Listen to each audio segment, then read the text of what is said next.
Working the Olympics and working for Coca-Cola connected those dots for me. Like, even though they were a beverage company, right? There was a full-on caterer on record that was responsible for servicing 200,000 people a day. So when you think about the logistics that come with that, where do you store all the goods? How do you transport all the goods? How do you even keep track of the inventory? All those things are three different career paths, right? Because you're talking about logistics, supply chain needs, right? You're talking about even delivery and having that people management side of things. And then the backdrop, oh yeah, by the way, it's for this little bitty event called the Olympics. Voices with value, stories with soul, tools for transformation. This is Innovation Insights. Innovate so you do not stagnate. Welcome to another episode of Innovation Insights, where bold ideas meet real-world impact. We believe that innovation happens in all aspects of life. I am your host, Dr. Eulanda Sanders. Today, we're excited to introduce a visionary leader who is redefining what it means to innovate across industries. Meet Adeola Sokunbi, a powerhouse program manager for a leading SaaS company that simplifies scheduling for millions of users worldwide. In her current role, she drives high-priority initiatives that strengthen global security, compliance, and data privacy, and is recognized as a certified information privacy professional, Europe CIPPE, a mark of her deep expertise in data protection, law, and regulation. But Adeola's story does not stop at tech. Her journey spans more than a decade in sports and entertainment, where she led logistics for major events like the London Olympic Games and the Super Bowl, and managed premier venues in Atlanta's Convention District, generating over $1 million in annual revenue through sharp negotiation and operational excellence. Today, she's also an adjunct professor at Georgia State University, teaching hospitality law and mentoring the next generation of industry professionals. Adeola's passion for education, workforce development, and community leadership is evident in every chapter of her career. Most recently, Adeola co-founded the Culinary and Hospitality Enthusiast of the Future Chef Academy in DeKalb County, Georgia, the first Black woman-owned culinary academy in the Southeast. Launched in collaboration with chef Simone Byron, the Academy is an extension of the Navigate Foundation, a nonprofit workforce development initiative empowering underrepresented youth to pursue careers in hospitality. Since its founding, the foundation has graduated over 200 students. The Chef Academy is more than a culinary school. It is a vibrant community hub offering hands-on training, certification programs in partnership with the American Culinary Foundation, and even creative spaces for mixology, content production, and cultural events. For Adeola, this endeavor is deeply personal and rooted in legacy, honoring the culinary traditions passed down through generations of strong women in her family. Her work is a bold example of how innovation, heritage, and impact can come together to create lasting change. Please join me in welcoming the brilliant and inspiring Adeola Sokunbi to the Innovation Insights podcast. Welcome to the podcast, Adeola. We are so happy to have you here. Thank you so much. I'm so glad to be here. So we met through a mutual acquaintance and networking through LinkedIn, basically. So thank you for being here. Your career has been across a variety of industries. And what really intrigued me was your work in sports and entertainment and technology, plus academia and culinary innovation. So, I love it. I love it because you're just innovating across so many different areas. Would you walk us through your journey? Yeah. First off, thank you, Dr. Sanders, for having me. I'm so excited to talk about my journey and really walking it through. I would definitely describe it as curiosity, but it's not kills the cat. I stay alive in the end. And essentially, as a child, I was always intrigued by people, and my upbringing is Nigerian. Both of my parents are Nigerian. And so I would describe them as the consummate welcomers and full of hospitality. And being in a home and being the firstborn and being responsible for helping set up the table and welcome guests into our home, I started to realize that I had not only just curiosity, but a true passion in terms of hospitality and taking care of people. And as I grew up, I started to really get serious about wanting to make hospitality specifically a career for me. And I decided to go to Georgia State University and major in hospitality. But while I was doing that, I was working in restaurants. And so not only was I getting an idea of what it's like of just enjoying and getting that college life feel, but then also working in the kitchen and understanding the dynamics of personnel and being on the line and the pressure of everything. And then also getting exposed to front of house and welcoming guests and conflict resolution, which will matter later on in this discussion. And after graduating, I had the amazing opportunity to intern for Coca-Cola during the London 2012 Olympics. And that combination of sports, people from around the world, entertainment, food and beverage was all mixed into one, like literally the day I stepped off of the stage and graduated. So to be able to have that type of experience of all these different things thrown at you, I was like, I'm chasing that high for the rest of my career. Is I had the opportunity to do that. And then I came back to Atlanta and was an intern all over again. And I worked in the sales department, booking events at the Georgia Dome. And again, still stayed in sports, saw how NFL games were planned and executed. I saw how marching band and HBCU classics, because we always had those types of events in the Georgia Dome as well, from major concerts. And so just being able to be exposed to all of that early on in my career, I just kept on exploring and trying to figure out like, how much more does this industry have to offer? And so fast forward, after working at the Dome, I transitioned to Centennial Olympic Park, which was an outdoor facility. It was literally the one full-time job that I applied for and got, right? And festivals, food festivals, cultural festivals, weddings, charity walks, like all these different types of things that are involved in booking, planning, and executing outdoor space. It just was another way for me to really enjoy this career, meeting a lot of great and fantastic people along the way. Part two of the story fast forwards to 2019 when I still was having that bug and trying to figure out what I wanted to do next. Not that I was tired of hospitality or anything, but I wanted to continue to grow in my career. And the idea sparked about going back to school. And it was a back and forth between getting an MBA and pursuing law. And so the way that happened was talking to some really close friends. It was like, Adeola, like you already have your master's in business. Like you have been working in the industry for a long time. And one thing I've started to realize is that working these high profile events, especially on the sales and event side, you're dealing with a lot of contracts. You're dealing with a lot of negotiation. You're dealing with a lot of relationship building. And so it started to make more and more sense to pursue getting a master's in the study of law. And I did that at the University of Georgia. And I haven't looked back since because I think after taking that step in pursuing education, one, seeing that even though it felt a little bit out of left field, it taught me that I can do something different. And then two, it was just another platform for me to be able to maneuver additional industries, which landed me in tech in 2020 when everything came to a halt with major events with especially in sports and entertainment. And I went back. The powerhouse scheduling company that you mentioned early on in the introduction is where I started working in their legal department, trying to understand and draw things together about how legal matches with tech and what are the needs with that. Try to keep it short in terms of all the things that I've done, but that's pretty much like my journey. And I'm happy to just dig into the details of like how all these things happen. Oh my goodness. How old are you? 80?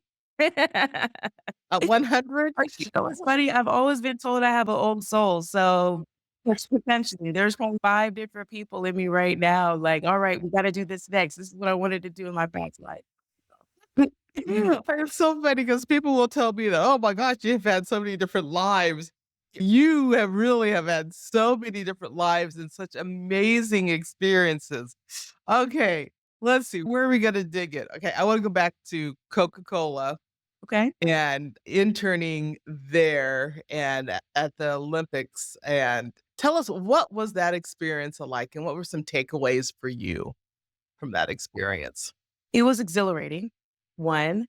And it didn't end the way it started, right? Like, initially, it was going to be this, like, one-week trip just to see what's going on. We didn't have a job description. It was just like, "Hey, Coke is a big sponsor for the Olympics. Georgia State has this partnership." And essentially, it was like, "Are you guys open to shadowing someone who is working the Olympics?" And then it turned into an actual internship as more questions started to arise.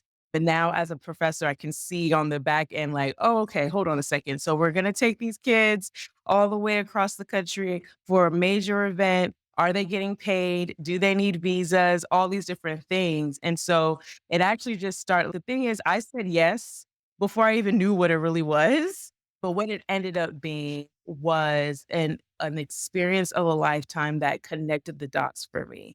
Because for the longest, and I think that perception still persists, when you think about hospitality and think about culinary, you think, "Oh, you're gonna be a chef." And not to say anything is wrong with that career path, but there's so many other pieces that come into this business, and there's so many different revenue streams that come from it as well. And, like, working the Olympics and working for Coca-Cola connected those dots for me.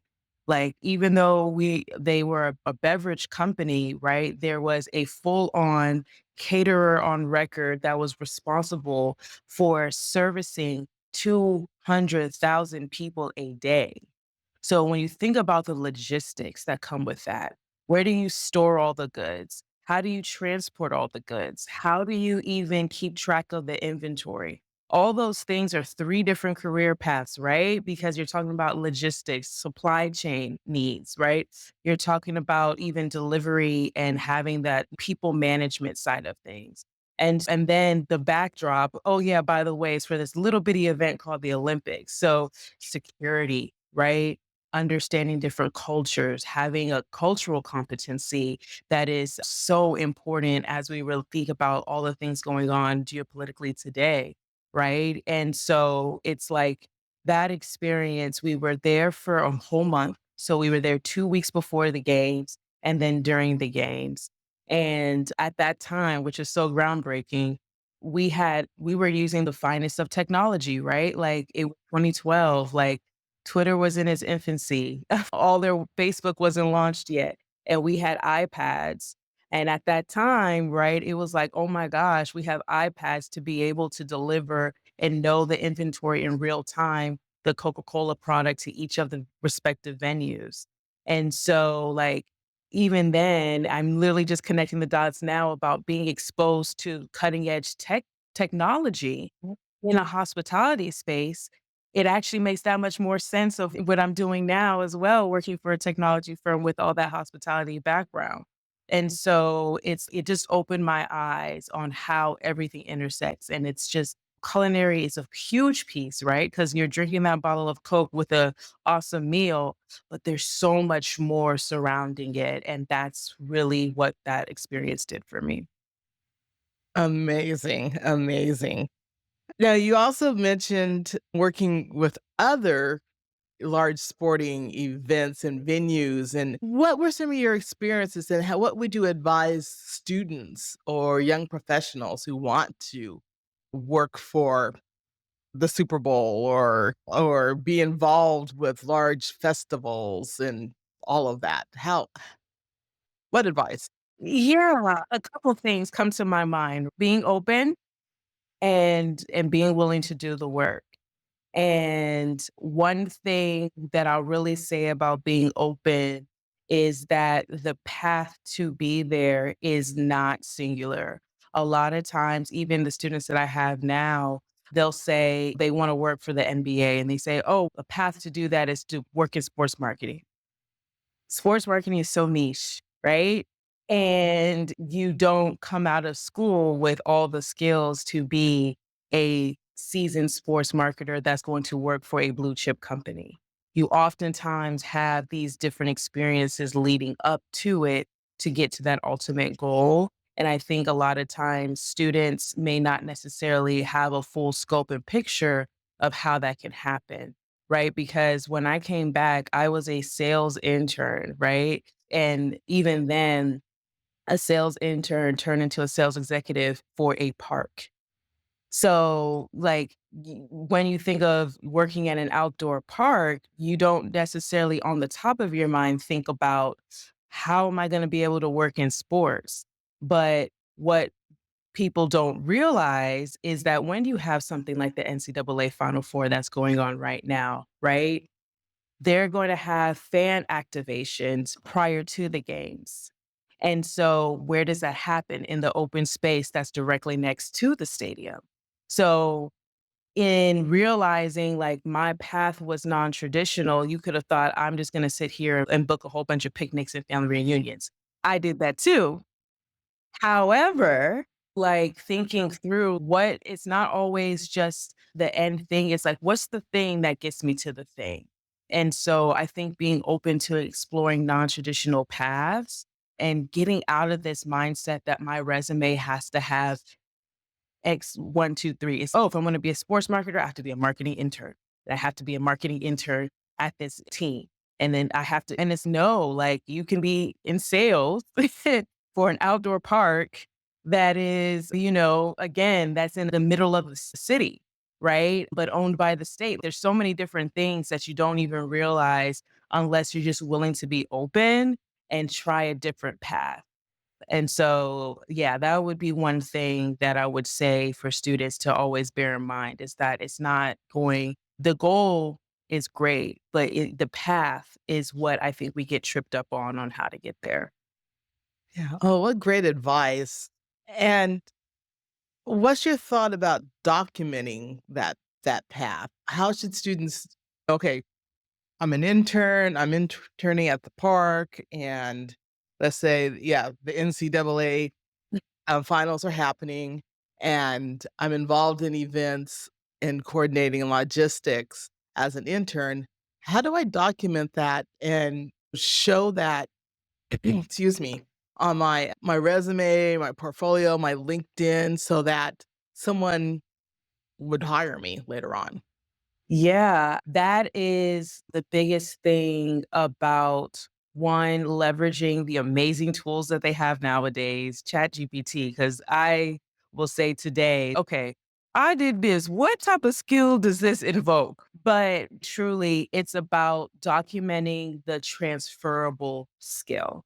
Right. And so that is the time where, as college students, they can literally analyze the actions that they made and literally take away the industry that it happened, take away the event that was so special, and really pull into what did I actually do? Because even if I look at before even being able to be an intern at the Dome and then working at the park, I was carting Coca-Cola bottles into coolers. But what was happening in between, right? I was building relationships. That is the fundamental piece of a sales executive, right? I was and learning how to be organized and time management, right? Because at the end of the day, I had to get these Coca-Cola bottles over to this cooler in a certain period of time. That is a skill that translates to any industry, right? You're going to have to learn and understand how to manage your time, right? Then you think about when I am working inside Centennial Olympic Park and it's an open space, it's open to the general public, right? And so you're going to have to understand what it's like working with different departments if there is a safety concern in communicating, right? So I would be documenting in that experience what my communication skills are because I'm having to get a quick message out in a timely manner without inciting panic, right? Because then that defeats the whole purpose of me even notifying someone that something has gone wrong. Is that if I panic and if I'm the one that's then it exacerbates. Communication are the things that, communication, time management, and relationship building came out of those experiences. And so I would say for students, for their LinkedIn, and the best way to document it is to pull back the layer, because the shiny brands are awesome, but it's like, what did you actually do and what skills did you gain from it? And so that would be my advice, is think about the skills that you used. That is great advice. Thank you. Thank you. And that leads me to your teaching. You're Yes. obviously a lifelong learner, believe in continuous education and learning. You have a few degrees and so what are your thoughts on educating your students and in what areas do you teach in? Yeah. So my thoughts on education is the fact that I have to go back to the quote that my mom gave me all the time, is that experience is the best teacher. And she usually used it in a context when I was being a little hard-headed and she had an idea of what I should do, and I had an idea of what I should do, and she would just say, "Experience is the best teacher." But truly, I think that is something that has molded me, and I like to instill it into my students, is that go out and do the thing. A part of the thing that I skipped over in my intro was the fact that knowing I wanted to work in hospitality, I said I wanted to go to school and go to culinary school. And again, mom's awesome advice, go and actually work in a restaurant and see if this is the investment that you want to make, because culinary school at that time was 15 times the amount of what it would have been for me to go to a state school. And so that experience working in the kitchen, hearing the noise, leveraging time management, communication, and all that kind of stuff taught me what I needed to know as it relates to whether I wanted to pursue this career further on. And so the same thing, right, for students today. So I teach hospitality law, and literally it's me sharing my experiences, right?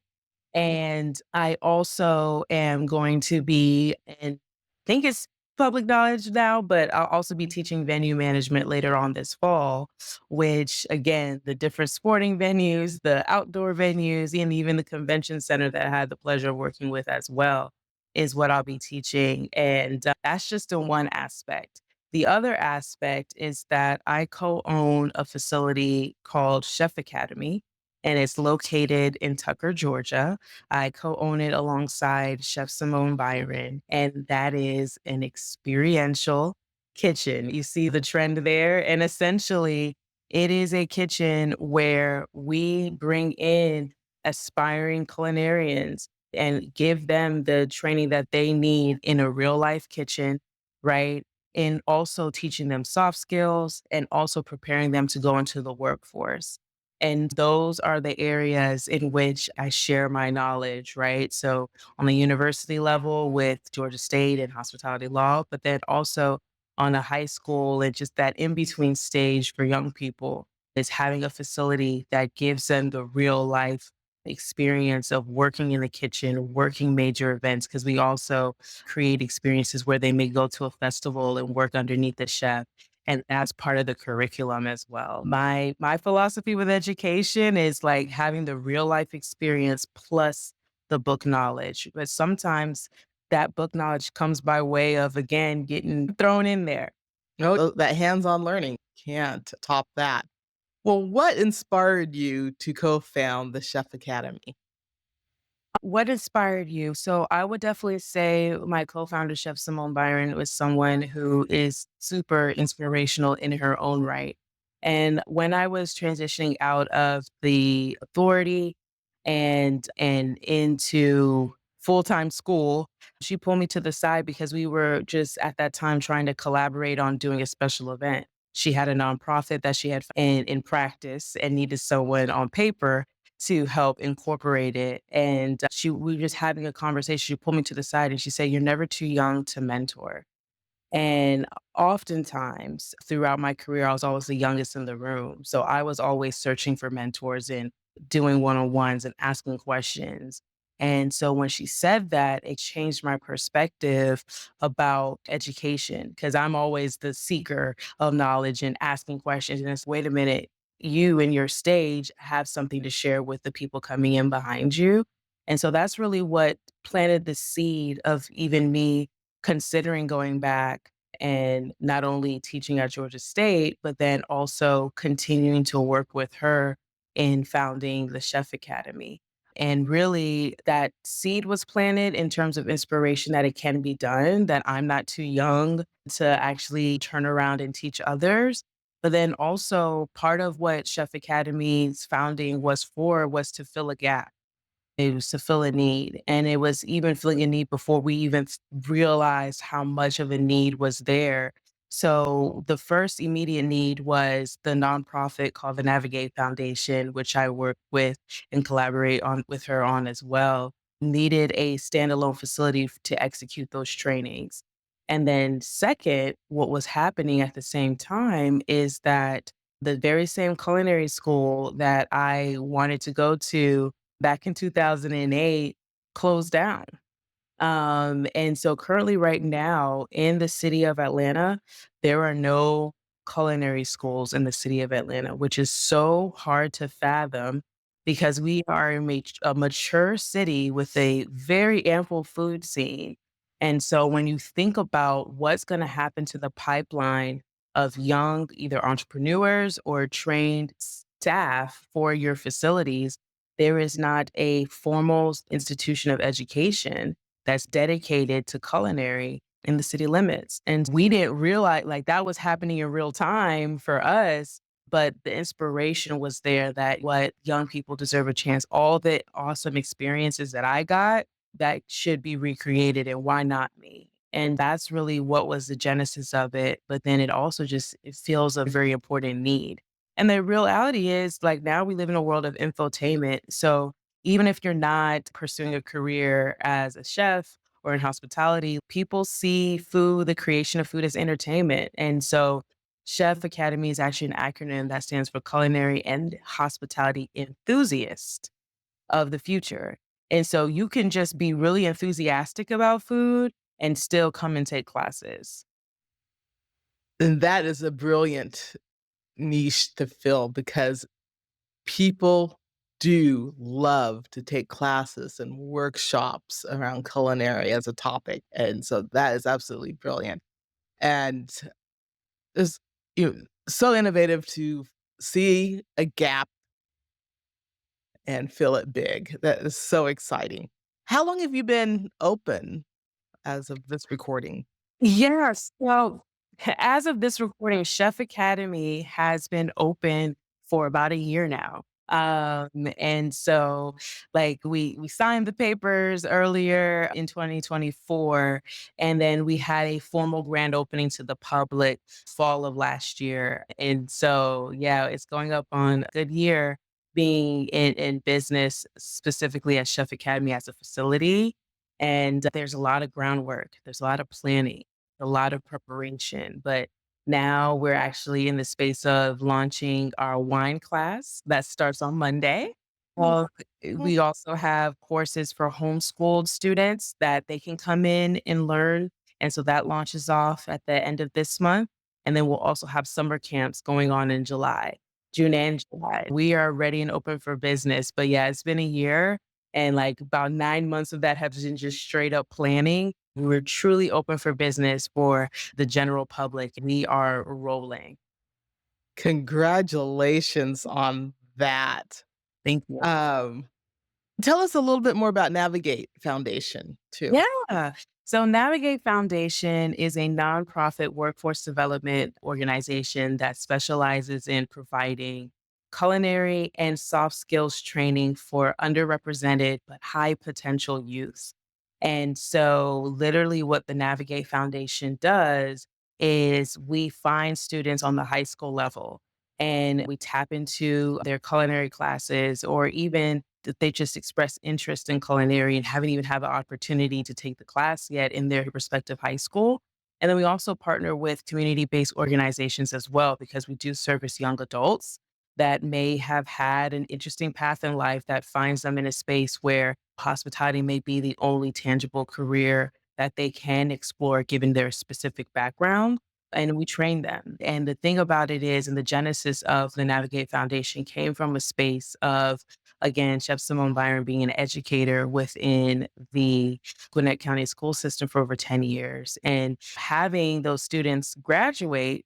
Because she was like, I know they got the skills, but then they would go into the workforce and 2 weeks later get fired or 2 weeks later quit. And it's like, what's going on? And realize that there was not only a standpoint of professionalism and like just this mentorship that needed to happen in between, because as we all know, we may come out with the skills, but you still need some refinement getting into the workforce. Mhm. And that Navigate Foundation tailors and refines that student coming out of that program. And then the unique part about Navigate is that it has an exclusive partnership with the Compass Group, which what people don't realize is that Compass Group is the largest food service company in the world. And it's full circle for both me and Chef Simone, because when I was working at the Georgia World Congress Center, Compass Group was the food service provider there. And so, like, when we think about these large scale venues, that is the entity behind servicing all that amazing food.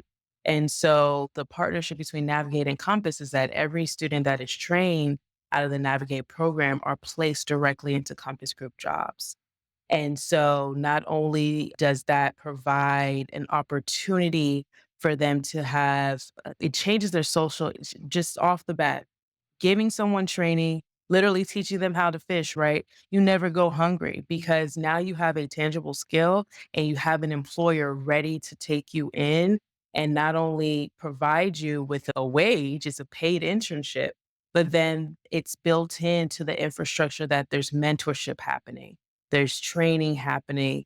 There's this, the even the wraparound services are happening as well in terms of, as we know, there's so much more than just going into work, right? Your uniform has to be right. You have to have transportation to get there. And they support those efforts. And so the Navigate Foundation is just an amazing entity. And it has opened my eyes in terms of the world of nonprofit, because I think I don't even speak about that enough, right? I came from a space of, okay, food, hospitality, corporate, big companies, for profit sales, all that kind of stuff. And being able, and like when I thought about nonprofits, I always thought of that from a standpoint of, oh, you just do galas. And I'm like, no, there's so much amazing work that happens. And so that is the Navigate Foundation in a nutshell. And again, it's part of this overall ecosystem of hospitality that I'm so thankful to be involved in. The hospitality industry is thankful to have you, and I'm sure Atlanta is. Oh my goodness. Thank you.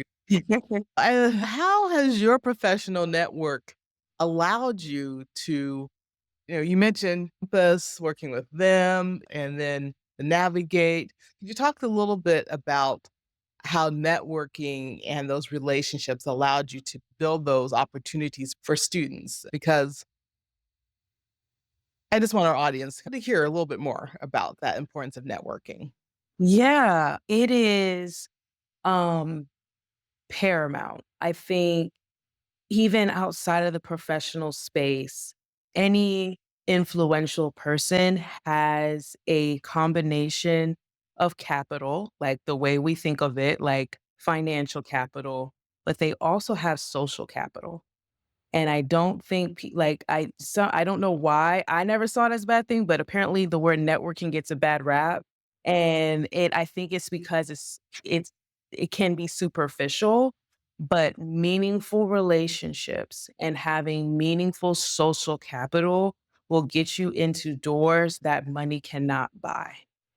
And so one of the things that early on, and that's what shaped my idea of networking, was when you come into a situation of getting to know someone, you're always coming from a space, or I always make it a point to come to a space of, what can I do for you? And that's the correct way of approaching networking. that is the correct way to build social capital and influence. And like, even it was like a running joke while I was in college, I was the volunteer of the year. Okay. Like, one, it was a strategy for me to be able to go to all the dope events that I couldn't afford the ticket to go to. But second to that, and actually, more important to that, it was my way of building social capital. I volunteered my time, right? I didn't have the financial capital. I volunteered my time to these industry execs that on the side were working as a contractor for this major festival. They needed volunteers to help them. I did that. And so by the time I was working all these events and volunteering for all these different opportunities, I knew who the head of marketing was. I knew who the fundraising chair for that gala was because I was the person willing to work the front desk. I was the person walking them to their seat. And so that small talk that you get with someone on a personal level and you remember those details, the next time you see them as an event and then you're just starting out in your careers, oh, hi, Mrs. I remember you. Do you remember me from the X, Y, and Z? Oh, yeah, I helped you find your seat, or I helped you get your coat when you were waiting outside at the valet for 30 minutes and we struck up a conversation. So when you're going into those business environments, you have that rapport, or even if you don't, even if they don't remember you, you don't feel as nervous when you make that real pitch because you have had some sort of interaction with the people in the room. And even though it may have been in a different capacity, when it is time to go to that negotiation table, you have that leverage because I know how to relate to this person. And I will always say this, hospitality taught me more about negotiation and conflict resolution than law ever did. Because when you are standing at the host stand and you are standing in between someone and their meal and you say there's a 2-hour wait, every skill that you need to deploy in terms of de-escalation, in terms of friendliness and doing what you can to stall is gonna be deployed more so than ever, or at least I would say it helped me more so than not when I was having really tough negotiations in these high profile events. And so I would definitely say understanding networking comes from giving more than getting and really utilizing that social capital. So I hope I answered that question as it relates to how important it is to network. Yeah, absolutely, absolutely. And you've given us such great examples of how you've been able to build a business, and that's been through your network and just excellent. And your students are so lucky to have you. They really are. And thinking about that, you are doing such a fabulous job of moving back and forth between industry and education. And sometimes we see academia and industry just far apart, not integrated. But you seem to be making a conscious effort to do that. Talk a little bit about your thoughts on that. Yeah, I think it comes from not being afraid because a lot of times one of the things that always was said or like a quote is, "Oh, those who can't do teach." And that really was something that would happen in in the business world. Oh yeah, they couldn't make it out in industry, so they went and got and went and taught. And I felt a way about that. And I really want to remove that stigma about professors and educators because at the end of the day, it's like they're the ones that have that's the training ground. You get to make mistakes with them, right? You get to flesh out your halfway idea in class when you're writing that paper. And it's okay, go and try that in the real world. When you try that in the real world, you fail. And so I think there's also fear on the other side because a lot of times I will meet business executives and they will talk about the things that they struggle to do, which is train, right? And it's, oh, sounds like you need some skill set from an educator. And so I think a lot of times there's fear on both sides, industry to education to industry. And so we have these little sayings like, oh, you couldn't make it and that's why you're here. And then lo and behold, you're struggling in terms of training your workforce as a business person, and you need that educational piece. You need that skill set and structure. And for me, I look at it as bridging the gap, right? There's so much we can learn from each other, and learning should never stop. It's so funny because the main reason why I would say I didn't want to be a doctor is because I said I didn't want to go to school for 13 years.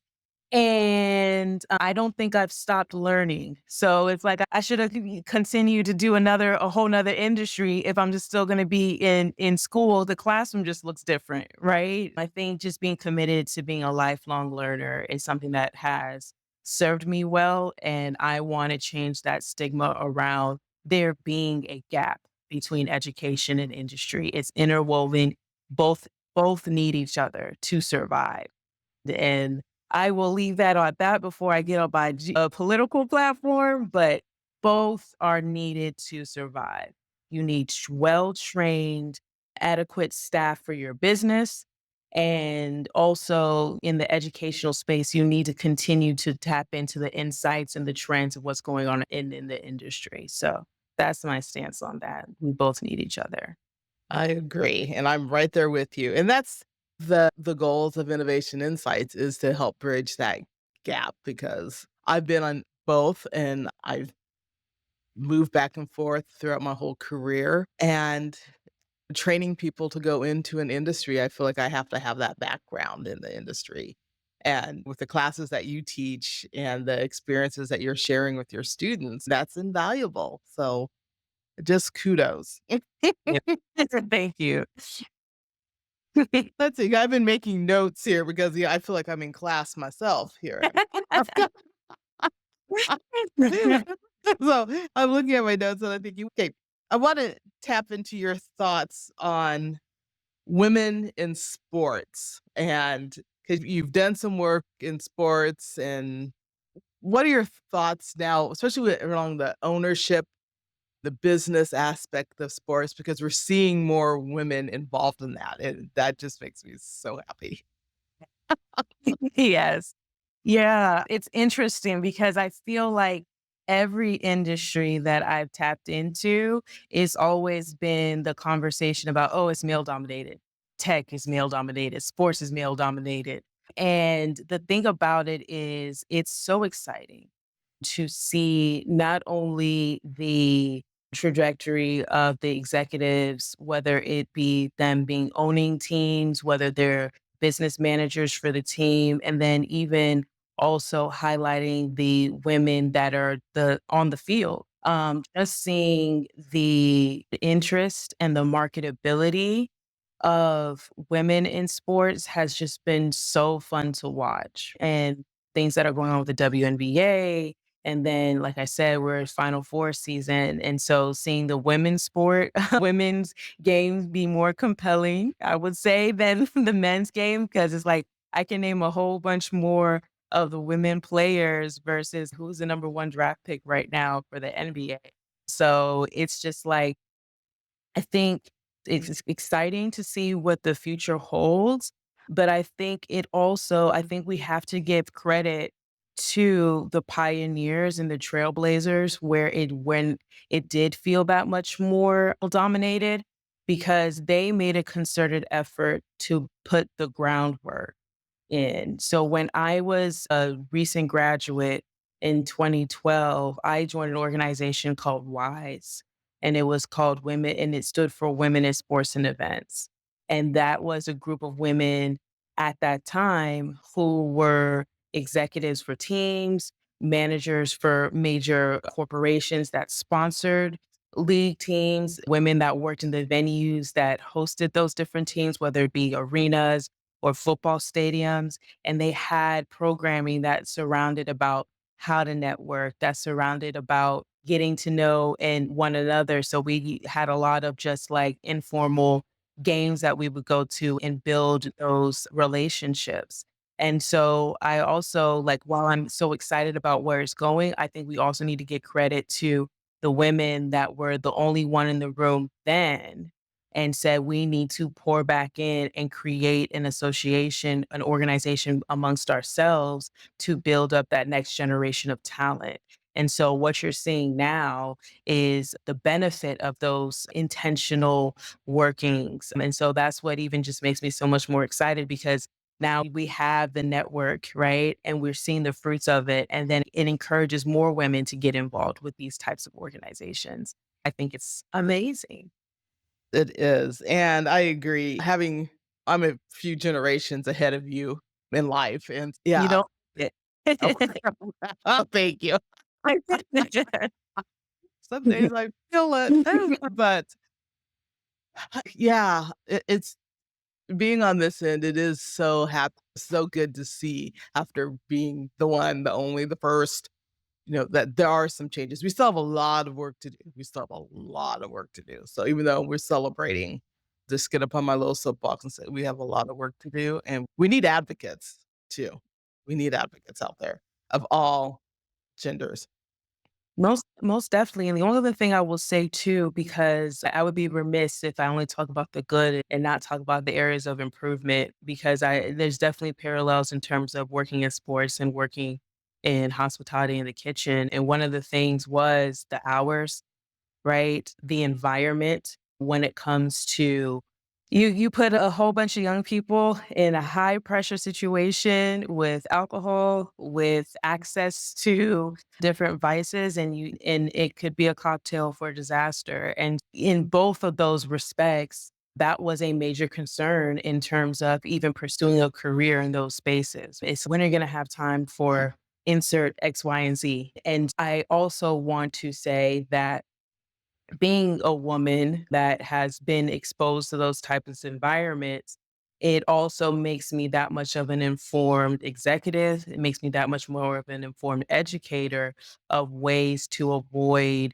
those just bad practices, bad behavior, right? And so I think I would argue, because there's more women in those spaces that are championing or doing their best to champion better habits and better behaviors, it makes it a better environment for everybody, Yeah. right? Because it's like when you're able to be empowered in a space to say, hey, this isn't right, or hey, let's work together in terms of how do we better equip our staff so I can step away, because some of it is you have to be there, but some of it is because you don't trust your team to do the job. And so, like, when we have those exposure to some of the negative sides of the business, we have to utilize those learnings to be able to create a better environment. And it's not 9 times out of 10, every single time when that is done, the business itself is more profitable. It is a better experience for both men and women in the workplace when we actually have people that are intentional about making it just humane and so on and so forth. So I did wanna say that as well, because I think that's the question behind the question, if I could take liberty, like, what is it like? And it's yeah, there's parts of it that is not glamorous, but it's up to us to really use our voices and use our influence to make it better for others. So beautifully said, and that could be applied to so many different industries, to academia, to just organizations. So thank you. That was absolutely beautifully stated. Thank you. Okay, one thing I also want to ask you about is Yeah. legal within technology now and AI, because oh my goodness. Every day there is some new development in AI, at least I mean many different levels. A lot on the consumer side that people can use and purchase platforms, but I know there's a lot going backside within corporations and commerce that way too. Yeah. What what are your thoughts about I know it could be like this could be a whole other podcast, and I'll probably have you back on for that, but So here I like to just spit off thoughts, and then hopefully it will make one cohesive argument. So one, AI is a form of machine learning, right? And the thing about it is it has been in existence for a very long time. And I think it's just a matter of us as consumers being aware of what we really want. I say that because when you go into your phone and want to find out the 10 closest restaurants near me, there is a form of machine learning that exists in terms of providing you with the convenience of being able to know what are the top restaurants, not only top restaurants based off of cuisine, based off of price point and location. A machine is learning that with the data that you put in that you said you wanted. Okay. So there's that piece to it. I think there's another piece to it as a business owner where oftentimes not oftentimes, every time when you're starting a business, you are a solopreneur. And there are tools and aspects now that we have our hands on that when we don't have all the financial capital, machine learning fills in that gap for us as solopreneurs for us to be able to scale our businesses. Number two. Number three, from a legal standpoint, it comes down to the implications on the level of privacy that a consumer, whether it is the consumer is the business or the consumer is the individual, um, that are in place. There are laws in place that are there to protect you, that are specific in breaking down how we protect certain information as it relates to HIPAA laws. And that's, for those who don't know, from a health perspective, how your sensitive data has to be protected by law. These companies, if they do not abide by it, are fined. Similarly, GLBA, so that's something that regulates the FINRA. Those are the ones that regulate the financial institutions and how they protect and regulate the data as it relates to your payment information, credit card information, and things of that nature. So there are laws in place to protect. And then on the flip side, there is a demand that we are asking for as business owners, as consumers, and that we expect. If I type into Google right now, and I'm sorry that Google's catching a stray, right? And it doesn't provide me with accurate information, I don't, I like, there's an expectation there. And the only way to get to that expectation is to be able to use this tool, which is machine learning.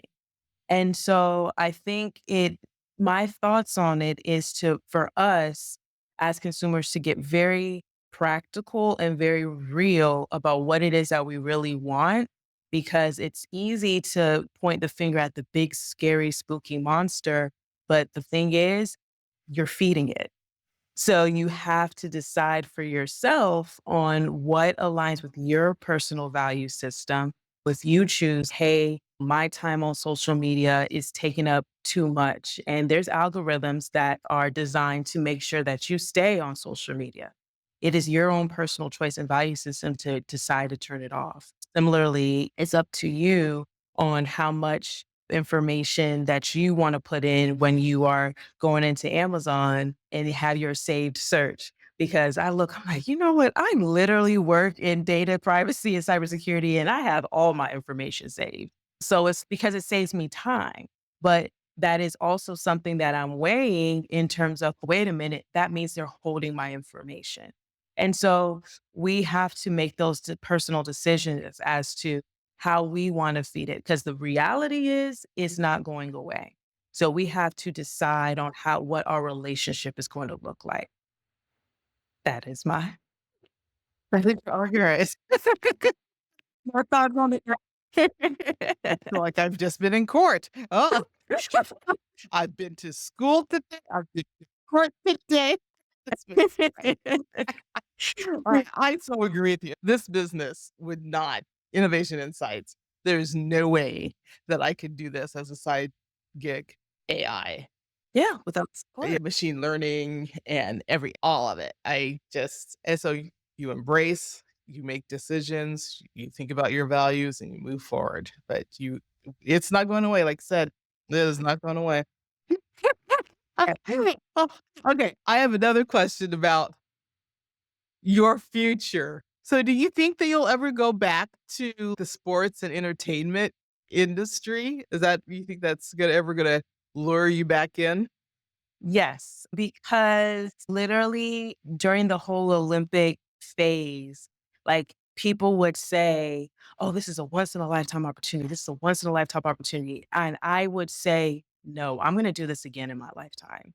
Yes, I'm not taking away the magnitude of how amazing that experience is, but I always said, It's not for me. It's not once in my lifetime that I'm going to be involved in these types of events." And so it's exciting that World Cup is around the corner, and the city of Atlanta and the state of Georgia will be one of the rounds in terms of where it will take place. And I'm going to take my own advice in being open to the path to get there, right? Because my title does not say sports marketing executive, right? So how will I be involved? I don't know, but I do know it's just a fire inside of me that somehow, some way I will be involved and many times over. So yes, I do believe that I will be pulled back in and I'm open to the path of how. Yeah. Oh, I'm sure you will. You get to see you light up when you talk about it too. And yeah, just such amazing experiences. Thank you for being here. And I really also want to hear your definition of innovation. Ooh, innovation stems from filling a need. I think it is such a powerful word to innovate, but it comes from the simplest place of seeing a gap, whether it is a gap in education, whether it's a gap in business acumen, whether it's a gap of sense of community, right? Innovating comes from a space of how do I make it all work together?